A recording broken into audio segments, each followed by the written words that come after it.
भारती। आइए सुने कार्यक्रम हवा महल।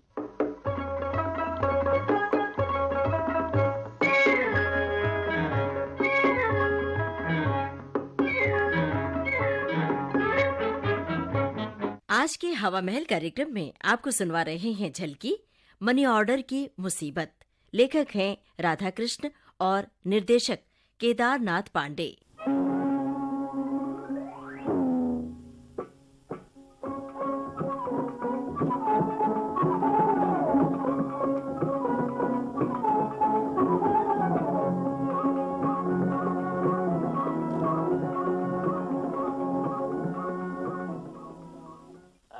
आप ढप्पन जी हैं?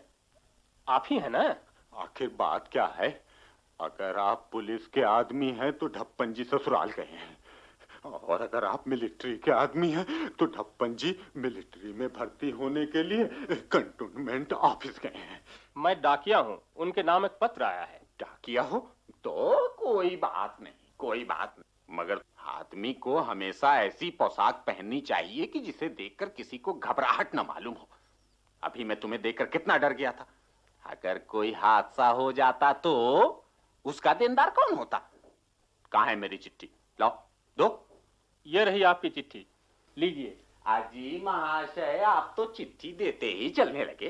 अरे जरा रुकिए ना, मैं आपसे ये जानना चाहता हूँ कि मेरे पास ये चिट्ठी किसने लिखी है? पता नहीं किसने लिखी है, आप ही पढ़कर देख लें। इसीलिए मैं कहा करता हूँ कि आजकल सभी लोग ढीले ढाले ढंग से काम करते हैं, आकर चिट्ठी दे रहे हैं, मगर ये जानते नहीं कि ये पत्र लिखा तो किसने लिखा। आप खुद ही पढ़कर देख लीजिए, मैं चला। अजी साहब, जाते कहाँ हैं? मैं आपके सामने ही चिट्ठी पढ़ूंगा, अगर कोई गलती हुई तो आप जानिए। खड़े खड़े चिट्ठी सुन लीजिए तो आगे जाइएगा। हाँ। स्वस्ति श्री सर्वोपमा योग्य नमोदित श्री 108 ढप्पन जी को प्रयागराज से सनंदन जी का नमो नमस्ते। नमो नमस्ते, नमो नमस्ते सनंदन जी, नमो नमस्ते। ये सनंदन जी की चिट्ठी है, सुन रहे हैं ना? अच्छा। कहते हैं नमो नमस्ते। ठीक है। वाह वाह वाह वाह। अब आगे सुनिए। हाँ, यहाँ कुशल तथा मंगल है। आप लोगों की कुशलता के लिए परम पिता भगवान जी से विनती कर रहा हूँ। ठीक है, ठीक है। आगे लिखने का सूरत ऐसा है कि आजकल महंगाई के कारण बड़े कष्ट में पहुंच गया हूँ। मेरे सिर पे ऋण भी हो गया है। अरे अरे अरे, राम राम राम राम राम राम। और संभाले संभल भी नहीं पाता। अतएव ढप्पन जी, आप कृपा करके मेरे पास 50 रुपए भेज दें तो इस महंगाई में वे रुपए काम देंगे। उसके बाद जब सस्ती होगी तब आपके रुपए वापस कर दूंगा। आपका सनंदन जी। देखते हैं साहब, हाँ। ये सनंदन जी की चिट्ठी है। 50 रुपए मांग भेजे हैं, लेकिन भेजूं कैसे? हाँ, मैं अब की बार जब कुंभ मेले प्रयागराज जाऊंगा ना तो उन्हें 50 रुपए दे दूंगा। कुंभ तो 12 वर्षों के बाद लगेगा। आप ऐसा करें, उन्हें मनी ऑर्डर से रुपया भेज दें। ये आपने ठीक कहा। हाँ, मनी ऑर्डर से उन्हें रुपए भेज दूं। बस बस बस, यही ठीक है, बिल्कुल ठीक। मगर भाई जी, हाँ, रुपये गड़बड़ तो नहीं हो जाएंगे? आप भी कैसी बातें करते हैं। अच्छा तो देखिए, मैं आपके कहने से मनी ऑर्डर से रुपए भेज रहा हूँ। अगर किसी किस्म की गड़बड़ी हुई तो आप जानिए। नहीं नहीं, ऐसा कोई गड़बड़ नहीं।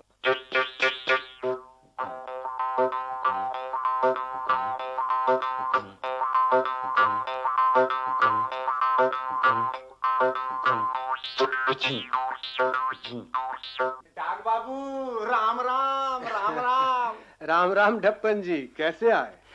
ये देखिए, मेरे पास 50 रुपये हैं। अच्छा, 30 रुपये तो सरसों बेचने से आए, 10 रुपयों का उड़द बेचा है, और फिर जो ये बाकी 10 रुपये है ना, सो पहले से ही मैंने अपने पास रख छोड़े थे। अच्छा अच्छा। मगर इन रुपयों का मैं क्या करूं? अरे करेंगे क्या आप, और आप कर ही क्या सकते हैं। इन रुपयों को आप सनंदन जी के पास मनी ऑर्डर कर दीजिए। तो मनी ऑर्डर का फॉर्म भर दिया है आपने? हाँ, वो तो भर दिया है। फिर भी मैं आपको सनंदन जी का हुलिया बता दूं। वे दारागंज में रहते हैं। उनकी नाक पे माशा है, सिर पर साफा बांधते हैं, पैरों में चमरौधा जूता पहनते हैं। ठीक है ठीक है, लाइए रुपए लाइए। रुपया तो ये लीजिए, ये। अच्छा ठीक है। ये रहे 50, गिन लीजिए। मगर कहीं ऐसा ना हो कि सनंदन जी के बदले आप किसी दूसरे को रुपया दे आइए। दारागंज प्रयागराज। हाँ हाँ हाँ हाँ, तो ये लीजिए, मनी ऑर्डर की रसीद ले लीजिए। रसीद तो मैंने ले लिया, मगर आप अब जाइए, सनंदन जी को रुपए दे आइए। बेचारे महंगाई के कारण बड़े परेशान हैं। अगर पास में रुपये रहेंगे तो काम ही देंगे। आपने उनकी चिट्ठी नहीं पढ़ी, बड़े परेशान होकर लिखी है। ठीक है, आप जाइए, मनी ऑर्डर हो गया। एक बार फिर से सनंदन जी के बारे में सुन लीजिए। आप भुलक्कड़ आदमी हैं, कहीं भूल गए तो मामला गड़बड़ हो जाएगा। सनंदन जी दारागंज में रहते हैं, सिर हिला हिला कर बोलते हैं। उनकी नाक पे मासा है, नाक पर, सिर पर छींट का साफा बांधते हैं। जब बोलने लगते हैं तो उनके सर का साफा भी हिलने लगता है। मैंने कहा कि आपका मनी ऑर्डर हो गया, अब आप जाइए। मनी ऑर्डर हो गया? हाँ हाँ हो गया। कैसे हो गया? आप अभी तक यहीं हैं और कहते हैं कि मनी ऑर्डर हो गया। देखिए डाक बाबू, आप जाइए और सनंदन जी को वो 50 रुपये दे आइए। ओहो, देखिए ढप्पन जी, बहस करने से कोई फायदा नहीं। आपका रुपया वहां पहुंच जाना चाहिए, सो पहुंच जाएगा, बस। आपको किसी तरह की फिक्र करने की जरूरत नहीं है। अजी, मेरा रुपया है तो इसकी फिक्र कौन करेगा? आप करेंगे? अभी उसी दिन तालाब पे नहाने गए तो आप अपनी धोती छोड़कर चले आए थे। जिसे अपनी धोती की फिक्र ना हो वो हमारे रुपयों की फिक्र करेगा। लाइए, मेरा रुपया वापस कीजिए, मैं कोई दूसरा प्रबंध कर दूंगा। क्यों खोपड़ी खाते हो बाबा?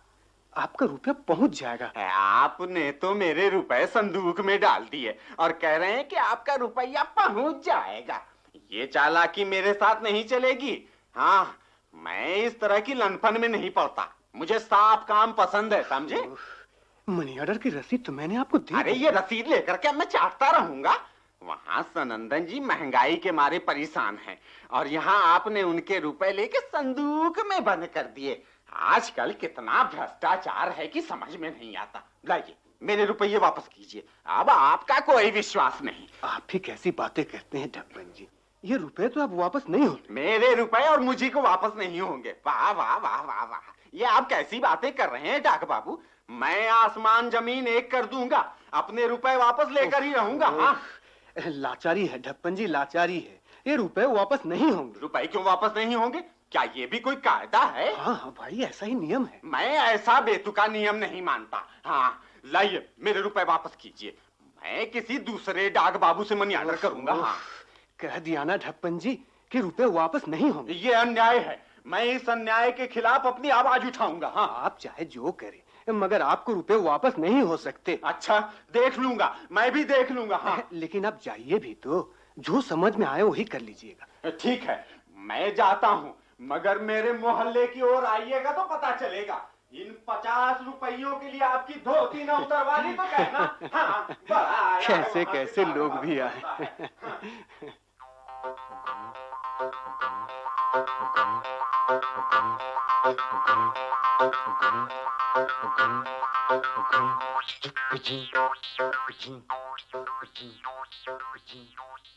मैं नहीं जानता था कि डाक बाबू इस तरह का बेईमान निकलेगा। तुम्हारी अक्ल पर क्या पत्थर पड़ गए थे? इतना इतना रुपया जाकर दे दिया, अब काम नहीं हुआ तो आकर रो रहे हो। हो सकता है उसने रुपये किसी दूसरे से भेज दिया हो सकता है कि उसने भेजा ही ना हो। अरे उसका क्या, रुपए तो गए मेरे। रुपये क्यों जाएंगे जी? एक एक नया पैसा वसूल नहीं किया तो मेरा नाम श्यामा नहीं। हाँ, सारे मोहल्ले को सिर पर उठा लूंगी। बड़ा डाक बाबू बनता है। मैं तो भाई हार गया उससे। कल रात गया था तो कहने लगा कि मैंने रुपये भेज दिए हैं, मगर मैं जानता हूँ कि वो यहाँ से कहीं गया ही नहीं है।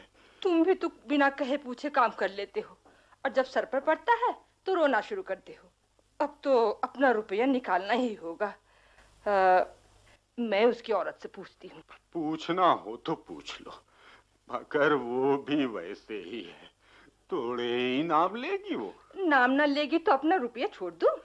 मैंने भी डाक बाबू से कहा था कि अपने लड़के के सिर पे हाथ रखकर कसम खाओ, तो वो भी मुंह कर गया। घबराओ नहीं, मैं कौड़ी कौड़ी वसूल कर लूंगी। यहाँ चोरी के रुपए नहीं आते, अपनी हक कमाई के रुपए हैं। दिलगी नहीं है जो रुपया हजम हो जाएगा। आग लग जाए बाबा, बजर पड़ जाए ऐसे घर वाले पर। भला ऐसा भी कोई बेईमान होता है? क्या हुआ बहन, आज किस पर गरम हो रही हो? किस पर गरम होंगी? कोई दिलगी है?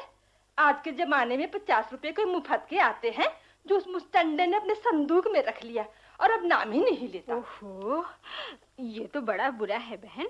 50 रुपए संदूक में रख लिए? किसने रख लिए? अरे अरे, तेरा जो पति है, ये सारी उसी की कारस्तानी है।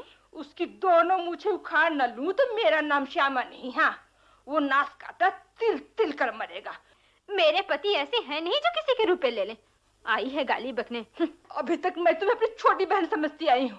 अरे चल चल, ये धौंस किसी और पर जमाना। हाँ। हे भगवान सूरज नारायण, जो मेरे पति पर झूठा लांछन लावे उससे तू समझना। हे भगवान, तू ही इंसाफ करना कि किसने रुपए दिए हैं और किसने रुपए लिए हैं। भगवान उसका इंसाफ करेगा। जरूर करेगा। उसके राज में दूध का दूध और पानी का पानी। जिसने मेरे पति के रुपए मनी ऑर्डर के बहाने ठग लिए हो, उसका सत्यानाश हो। अरे झूठ बोलने वाली के घर में आग लग जाए। हे सूरज नारायण, उसे मरने पर पानी भी नहीं देना। अजी, ये क्या बात है? ये लड़ाई झगड़ा किस लिए? इसके पति से तुमने 50 रुपए लिए थे। तो मैं क्यों लूंगा? उसने ही तो मुझे मनी ऑर्डर करने के लिए रुपए दिए थे। तो वापस करो, इस नासकाटी का रुपया अभी वापस करो। वे रुपए तो अब वापस नहीं हो सकते, वे मनी ऑर्डर के रुपए थे, सो चले गए। देख लिया ना तुमने, 50 रुपये डकार गए और अब कहते हैं कि रुपये वापस नहीं हो सकते। अरे रे मुए, तूने क्या समझ लिया है? देखो, जबान संभाल कर बोलो। औरत हो इसलिए मैं कुछ नहीं कहता, दूसरा कोई होता तो पकड़कर जीभ खींच। अरे अरे चल चल, बड़ा आए हैं जीभ खींचने वाले। देखती हूँ कि तू मेरा क्या कर लेता है। हाँ। तेरा रुपया मनी ऑर्डर हो गया, अब क्यों बोलती है? और अब मैं तुझे भी मनी ऑर्डर कर दूंगी। तू मुझे मनी ऑर्डर करेगी? तो मैं भी तुझे रजिस्ट्री कर दूंगी, तुझे तार से भेज दूंगी। तू मुझे रजिस्ट्री करने वाली कौन होती है? डाकघर मेरे पति का है कि तेरे पति का? अरे यहाँ तो महाभारत मचा है। अरे सुनती हो? अरे अभी अभी सनंदन जी की रसीद आ गई है और एक पोस्ट कार्ड भी आया है। लिखते हैं कि तुमने जो रुपया भेजा सो मिल गया। देखा? देखना क्या है, अगर मैं इस तरह हल्ला गुल्ला ना करती तो इतनी जल्दी मनी ऑर्डर नहीं मिल सकती थी। डाक बाबू माफ कीजिएगा, भूल हो गई, मनी ऑर्डर पहुंच गया। ठीक है, जाइए, अपनी इसको भी लेते जाइए। अरे रे नास काटे, मेरा घर वाला माफी मांग रहा है तो तू माफ भी नहीं करेगा? अच्छा बाबा, अच्छा, माफ कर दिया। अजीब लोग हैं।